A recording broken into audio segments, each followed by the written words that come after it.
हाँ, hello students.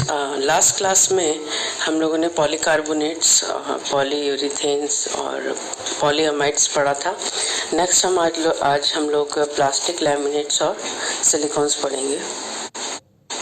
तो plastic laminates exactly होता क्या है? इसमें हम लोग दो चीज़ों का यूज़ करते हैं। एक तो फिलर हम लोग यूज़ करते हैं और एक रेजिन यूज़ करते हैं। इसमें होता क्या है कि हम लोग बहुत सारी लेयर्स, जिसे हम फिलर्स बोलते हैं, फॉर एग्जांपल पेपर का हुआ या वूल का हुआ, उसका लेयर्स ले लेते हैं एक के ऊपर एक, बहुत सारी लेयर्स को। फिर उसके ऊपर हम लोग एक लेयर चढ़ाते हैं रेजिन का। नॉर्मली रेजिन हो सकता है फिनॉल फॉर्मल्डिहाइड, हो सकता है यूरिया फॉर्मल्डिहाइड, हो सकता है या फिर हो सकता है हमारा सिलिकॉन्स का। तो यहाँ पे नॉर्मली लेयर्स बहुत सारी हैं। लेयर्स के ऊपर जो कोटिंग करते हैं वो नॉर्मली एक रेजिन होती है।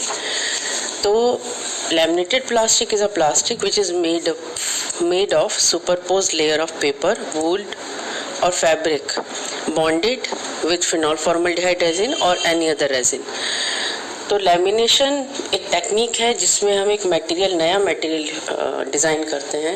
इसे कंपोजिट मटेरियल हम इसलिए बोलते हैं क्योंकि ये दो से ज़्यादा चीज़ों को मिलके हम बनाते हैं। तो इसमें हम मैन्युफैक्चर करते हैं एक मटेरियल जिसमें बहुत सारी लेयर्स हैं, और उस लेयर को फिर हम ऊपर से, और उन लेयर्स को हम लोग किसी एडेसिव को यूज़ करके या चिपकाने की चीज़ को यूज़ करके उन लेयर्स को चिपका देते हैं, जिससे इस नए मटेरियल में जो प्रॉपर्टीज़ हैं वो बहुत इम्प्रूव्ड रहती हैं। जैसे इसमें स्ट्रेंथ बढ़ जाता है, ये स्टेबल होता है, और मोस्ट इम्पॉर्टेंट कैरेक्टर इसका कि इसका साउंड इंसुलेशन बहुत अच्छा होता है। फॉर एग्जांपल अगर कहीं आप जाते होंगे, देखते होंगे हॉल्स में कैबिन्स छोटे छोटे बने रहते हैं, तो उन कैबिन्स को बनाने के लिए इस मटेरियल का यूज़ किया जा सकता है, क्योंकि ये साउंड इंसुलेटेड होते हैं। मतलब कैबिन के बाहर आवाज़ नहीं जा सकती या बाहर से अंदर आवाज़ नहीं आ सकती। लास्ट इम्पॉर्टेंट कैरेक्टर जो इसका होता है, ये अपीयरेंस, इसका देखने में ये बहुत सुंदर लगते हैं। तो लैमिनेटेड प्लास्टिक का यूज़ बहुत जगह होता है, हम अभी आके पढ़ेंगे। तो लैमिनेटेड प्लास्टिक क्या है? इसमें हम मल्टी लेयर्स लेते हैं किसी मटेरियल का, जिसको हम बोलते हैं रीइंफोर्समेंट। उसके बाद उसके ऊपर हम कोटिंग करते हैं, उसको हम बोलते हैं रेजिन। रेजिन कोई भी हो सकती है, फिनॉल फॉर्मल्डिहाइड भी हो सकता है, यूरिया फॉर्मल्डिहाइड भी हो सकता है, सिलिकॉन्स भी हो सकते हैं, पॉलिस्टर, मेलामाइन, कुछ भी हो सकता है। रीइंफोर्समेंट में पेपर, कॉटन, एस्बेस्टोस और नायलॉन यूज़ कर सकते हैं। तो यहाँ पे फॉर एग्जांपल और लैमिनेशन करने के या रीइंफोर्समेंट प्लास ये बनाने के, इस मटेरियल को बनाने के लिए हम कोई भी मेथड्स यूज़ कर सकते हैं। मेथड्स बहुत सारे होते हैं, और ज़रूरी नहीं है कि हम इसमें दो अलग अलग मटेरियल ही यूज़ करें कि रीइंफोर्समेंट अलग है और रेजिन अलग है। हम सिर्फ एक ही मटेरियल यूज़ करके भी इस मटेरियल को बना सकते हैं। फॉर एग्जांपल जो गाड़ियों के ग्लास होते हैं, वो ग्लास को हम लोग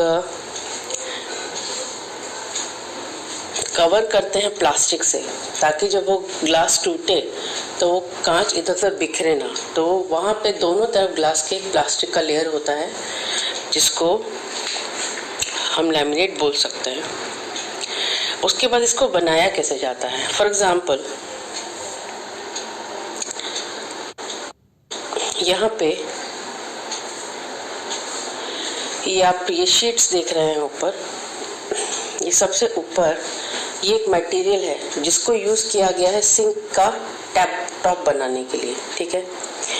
तो यहाँ पे इस मटेरियल के ऊपर सबसे ऊपर वाली जो लेयर है वो है ये डेकोरेटिव टॉप लेयर है। मतलब दिखने में सुंदर लगना चाहिए, तो सबसे ऊपर वाली लेयर डेकोरेटिव है, ये टॉप लेयर है।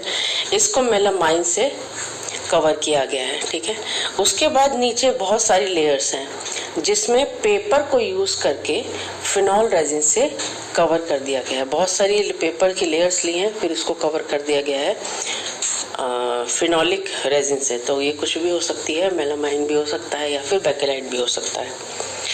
उसके बाद इसको इस फिगर में आप लोग देखेंगे कि किस तरह से इन शीट्स को प्रेशराइज करके इस मटेरियल को बनाया गया है, और इसको हम लोग ने यहाँ पे यूज़ किया है। तो इस तरह से कोई भी मटेरियल हम लोग बना सकते हैं लैमिनेटेड प्लास्टिक। इनकी प्रॉपर्टीज़ क्या होती हैं? इनका स्ट्रेंथ मजबूत होती है, बहुत जाहिर सी बात है, बहुत सारे लेयर्स हैं, उसके बाद उसके ऊपर रेजिन का कोटिंग किया है तो ये मजबूत होता है, स्टेबल होता है। साउंड इंसुलेशन इनका बहुत अच्छा होता है और दिखने में ये बहुत सुंदर लगते हैं। और इनको बनाते वक्त हीट और प्रेशर का यूज़ किया जाता है। तो और जो लेयर्स होती हैं उन्हें एक दूसरे के ऊपर चिपकाने के लिए एडेसिव मतलब जो भी मटेरियल हम चिपकाने के लिए दो लेयर्स के बीच में यूज़ कर रहे हैं उसको यूज़ होता है। यहाँ पे यूजेस क्या है इसके, सबसे बड़ी चीज़ डेकोरेटिव पर्पस और स्ट्रक्चरल पर्पस के लिए इसका यूज़ किया जा सकता है। फर्नीचर बनाने के लिए यूज़ करते हैं, पैनलिंग करने के लिए, फ्लोरिंग करने और बेंच टॉप्स बनाने के लिए इसका यूज़ किया जा सकता है। दरवाजे बनाने के लिए, पैनल्स बनाने के लिए किया जा सकता है। जैसे इस फिगर में आप लोग देखेंगे ये कैबिनेट्स हैं, किचन में हो या ऑफिस में हो, इन कैबिनेट्स को बनाने के लिए इसका यूज़ किया जाता है। उसके बाद अगर छोटे छोटे कमरे बनाने हो, कहीं डिवीजन करना हो किसी रूम में या हॉल में, या फिर वॉल पैनलिंग के लिए, दीवार बनाने के लिए भी इसका यूज़ किया जा सकता है, जैसे यहाँ पे दिखाया गया है।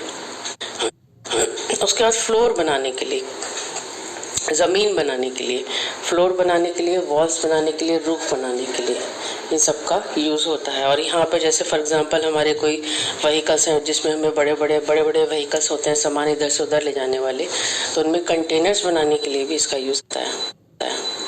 यहाँ पे भी आप देख रहे हैं दरवाजे बनाए हैं, टेबल का टॉप बनाया है, और ये जो भी अरेंजमेंट इन फोटोज में आपको दिख रहा है, इनको बनाने के लिए पार्टीशंस, रूम के पार्टीशंस बनाने के लिए, या कहीं पे भी बड़े हॉल को डिवाइड करने के लिए छोटे छोटे रूम्स में इसका किया जा सकता है। उसके बाद हम नेक्स्ट पढ़ेंगे सिलिकॉन्स।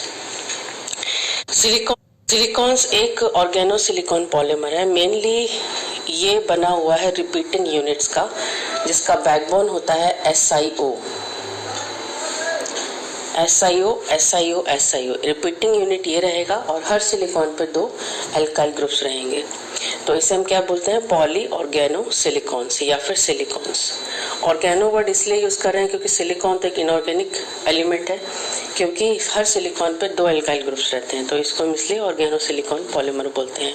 मोस्ट इंपॉर्टेंट एग्जांपल जो है वो है पॉलीडाइमिथाइल साइलोक्सेन, जिसका रिपीटिंग यूनिट है CH32SiO। तो ये एक बेसिक बिल्डिंग ब्लॉक है पॉलीडाइमिथाइल साइलोक्सेन का, जो आप लोग के सिलेबस में है और जो आप लोग। तो यहाँ पे ये स्टार्ट कैसे होता है, ये मॉलिक्यूल बनता कैसे है। सिलिकॉन हो गया, ये सिलिका हो गया SiO4 - और साइलेंस क्या हो गया, जब आप सिलिकॉन्स पे कोई भी हैलोजन लगा देते हैं, सिलिकॉन की वैलेंसी होती है 4, तो 4 बॉन्ड बना सकता है, तो हैलोजेंस आप लगा देते हैं अगर, तो साइलेन हो जाता है। और अगर ये monomer unit, repeating unit use होती है तो ये हो जाता है साइलोक्सेन्स या फिर सिलिकॉन्स। यहाँ पे देख रहे हैं बैकबोन क्या रहेगी हमारी, OSiO, और 2 एल्काइल ग्रुप्स इससे अटैच रहेंगे। ये एल्काइल ग्रुप कुछ होता है। उसके बाद सिंथेसिस कैसे करते हैं सिलिकॉन्स का, ये 3 स्टेप्स में होता है। फर्स्ट स्टेप में हम क्लोरोसाइलेंस बनाते हैं, उसके बाद क्लोरोसाइलेंस का हाइड्रोलिसिस करते हैं, और हाइड्रोलिसिस करने के बाद उन्हें कंडेंस करते हैं। तो क्लोरोस होते क्या हैं, सिलिकॉन को जब हम मिथाइल क्लोराइड के साथ रिएक्ट करते हैं इन प्रेजेंस ऑफ कॉपर, तो हमें 4 प्रोडक्ट्स मिलते हैं। एक ही यहाँ पे लिखा हुआ है, 4 प्रोडक्ट्स मिलते हैं हमें। एक प्रोडक्ट मिलता है जिसमें सिलिकॉन पे एक ही मिथाइल होगा, दूसरा मिलेगा जिसमें सिलिकॉन पे 2 मिथाइल होंगे, तीसरा जिसमें 3 मिथाइल होंगे, और चौथा प्रोडक्ट जिसमें 4 मिथाइल होंगे। पर सिलिकॉन्स बनाने के लिए हमें इस यूनिट की ज़रूरत होती है, ये वाली, जिसमें 2 मिथाइल ग्रुप हैं। तो इसीलिए यहाँ पे हम डाइमिथाइलेटेड सिलिकॉन्स का साइलेंस का यूज़ करेंगे हमारा सिलिकॉन पॉलीमर बनने के लिए। तो यहाँ पे आप देख रहे हैं सिलिकॉन पे 2 एल्काइल ग्रुप लगे हुए हैं।